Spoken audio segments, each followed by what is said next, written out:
Alright, so it's been a while since I've made anything, but this thing is about to cost me a whole shitload of money.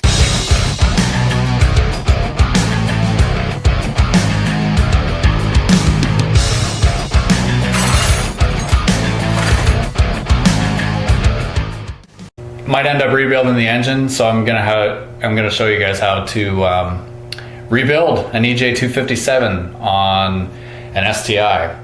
So I run a Cobb stage 2, and I got a catless downpipe, just kind of a homemade one. I just got the exhaust shop to chop my cats out, so I've been kind of irresponsible, I guess.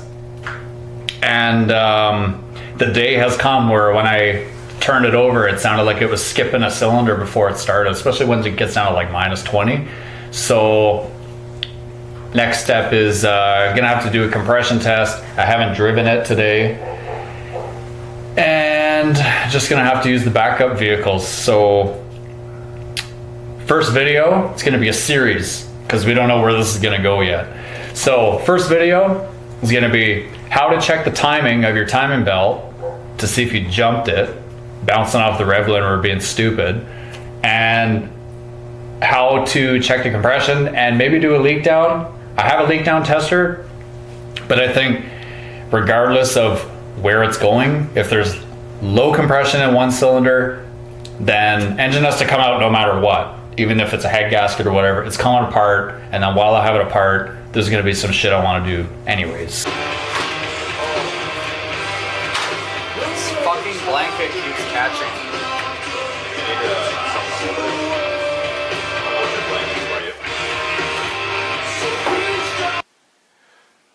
Shitty thing about testing these two cylinders on this side is that you gotta take the battery out to get the tester in, then you gotta put the battery back in once you hook it up, then test it, and then pull the battery back out again. But you don't have to do that on the other side, which is nice, but it is a pain in the ass.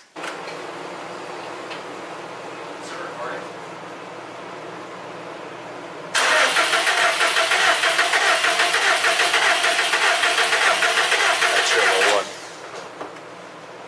120. That's probably the low one.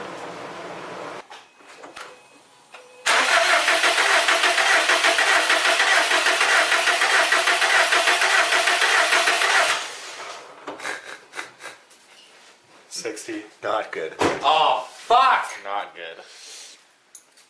Well, that's it, I guess. Is it turned in all the way? 100%?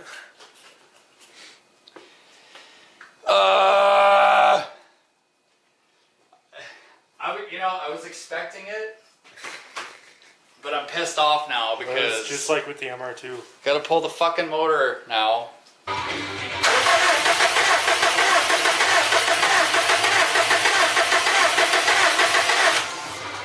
120.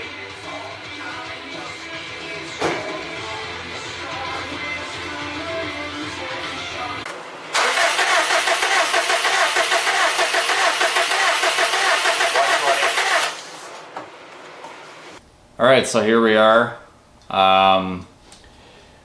Engine's fucked, what can I say? Not really much I can do at this point, but I was gonna do a leak down test, but it was such a pain in the ass to get that compression tester, pulling the battery in and out, all that shit.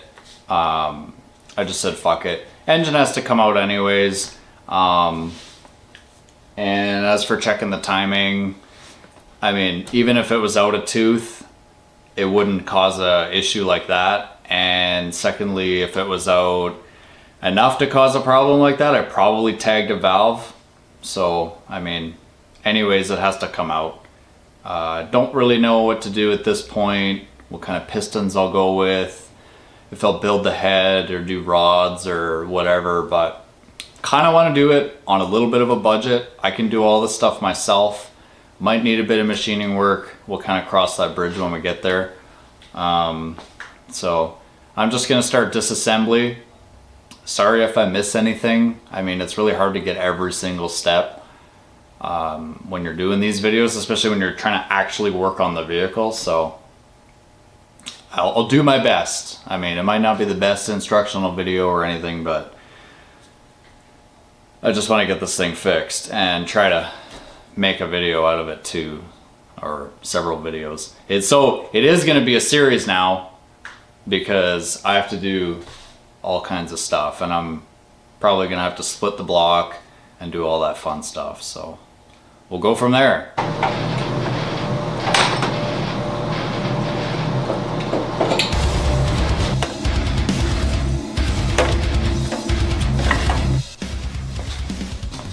Yeah, so I realized that there's actually just a bracket that the whole thing sits on. Way easier to get out of the bolts. And it's just 4 bolts, and then you can just do this and move it out of the way.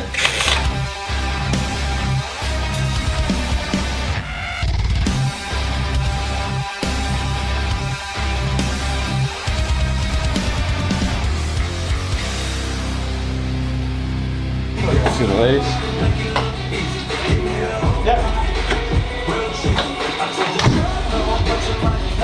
Okay, while this is out, now is the perfect time to blow this out. I don't like being on camera. I'll edit this all out. Ah, I found it! It's like part of the Rad Fam now. I'd be fine with my side feeds if I can get an aftermarket side feed rail. Yeah, I can't get one for an S14. S13? There's dozens. For S13 SR, there's Is the dozens. spacing that different that you can't just fucking use it, really? The intake is completely different. I know the intake. Our girl should have build rank on her Nissan, on our Sentra, whatever. And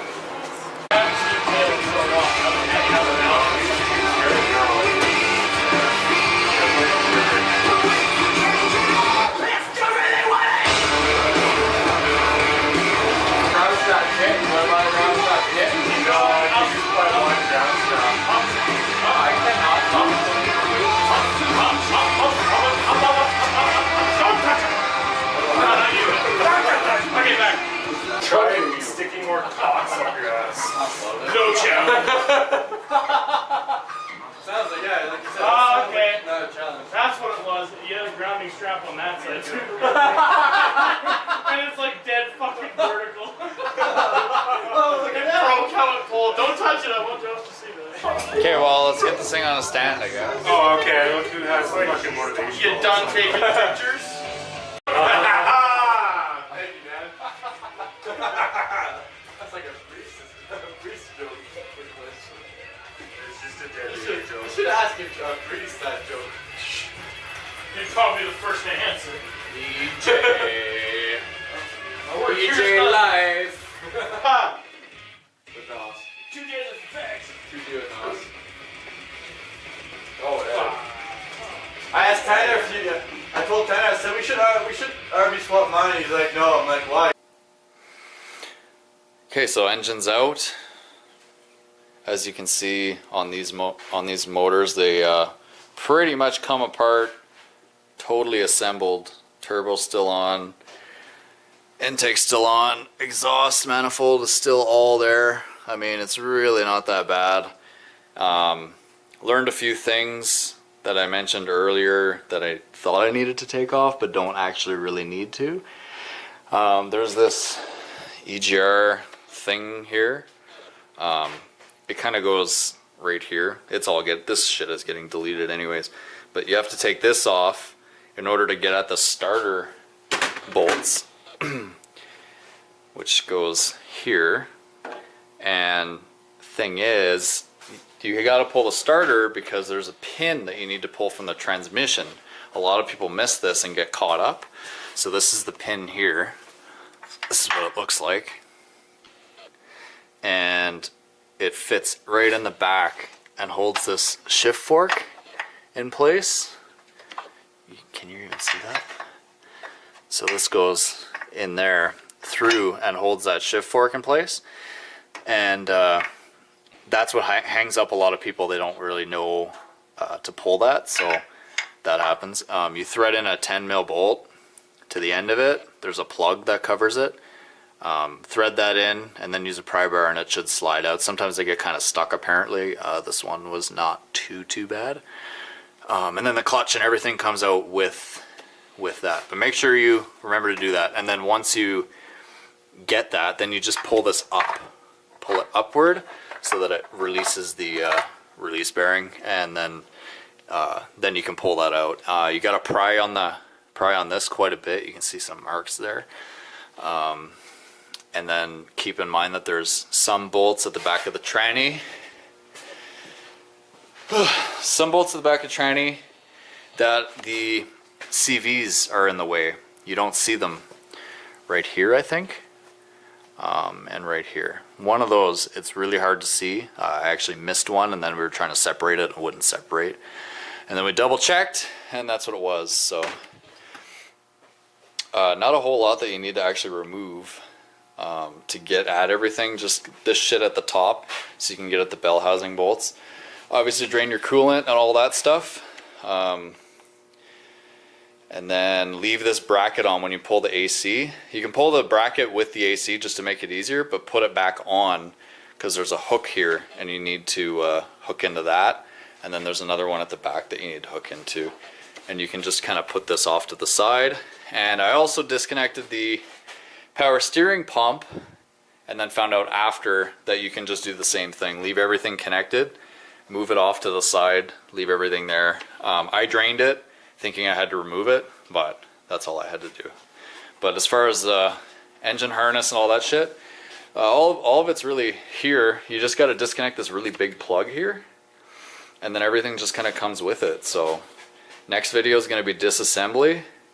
I learned a lot. Next time I have to do this or whatever, it's definitely going to be a lot easier.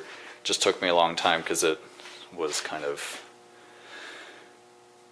a learning process. Oh yeah, also this wouldn't clear the transmission, so I think we had to loosen the bolts for the turbo and move it out of the way or something.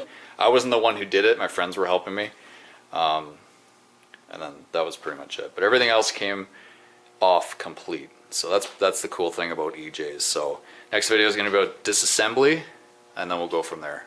I'll be a little bit more in depth on that one too. So also forgot to mention that the motor mounts are super easy. Once everything's ready to go, 2 bolts or 2 nuts, I guess, go under the subframe. There's nothing in the way. Just take this one off, and that's it. There's literally nothing else holding it in. And then jack up on the transmission as you pull up on the engine, and then that'll make freeing it up easier.